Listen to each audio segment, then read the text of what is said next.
রাজার কাঁধে রাজার হাত, পাশাপাশি বাপ বেটা, এক কথায় দারুণ প্রশান্তির এই ছবিটা। ছেলের প্রতি জিম্বাবুয়ে ক্যাপ্টেনের ভালোবাসা অকৃত্রিম, অসাধারণ, মায়া ভরা। সিকান্দার রাজা ছেলেকে যেভাবে জড়িয়ে, ঠিক একইভাবে বাংলাদেশও তার হৃদয়ে।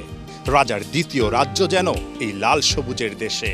ছেলে, মেয়ে আর স্ত্রী সবাইকে নিয়ে তাই সিকান্দার রাজা এবার এসেছেন বাংলাদেশ সফরে, দেখাতে এখানকার মানুষ তাকে কতটা ভালোবাসে, কত কত স্মৃতি এই মাটিতে। I used to come to Bangladesh very often. কে জানে, হতে পারে এটাই আমার শেষ বাংলাদেশ সফর, তাই আমি সুযোগটা হাতছাড়া করতে চাইনি। বাংলাদেশের বিপক্ষেই আমার অভিষেক। এই দেশেই আমি প্রথম ফ্র্যাঞ্চাইজি লিগ খেলি, 3 বার ঢাকা লিগ, 3 বার বিপিএল। কত স্মৃতি। আমার পরিবার, সন্তান সবাইকে দেখাতে চেয়েছি বাংলাদেশের মানুষের কাছে আমি কতটা ভালোবাসা পাই। এখানে এসে ওরাও মুগ্ধ। My first ever franchise gig. রাজার সন্তানও হয়তো রাজার মতোই একদিন ক্রিকেটার হবে। চলনে বলনে এখনই পুরো দস্তুর ক্রিকেটার। বাবার ছায়া যে সবসময়ই তার সাথে। বাবার মতো সেও পটু স্পিন বোলিংয়ে, নেটে কাবু করছেন শন উইলিয়ামসের মতো ব্যাটসম্যানদের।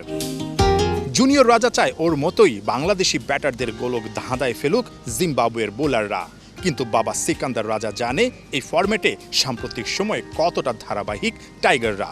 মাহমুদুল্লাহর সঙ্গে দেখা হতেই হয়তো বলেছিলেন, ফিরে এসে তো দারুণ করছেন সাইলেন্ট কিলার। এই বয়সেও তার ফিটনেস দেখে জানালেন বাহবা। Riyad bhai had a very good knock in one of those games. Jakir had an outstanding knock in one of those games. Riyad ভাই শ্রীলঙ্কার বিপক্ষে দারুণ একটা ইনিংস খেলেছেন, আমি দেখেছি। জাকেরও খুব ভালো করেছে, রিশাদ তো দুর্দান্ত।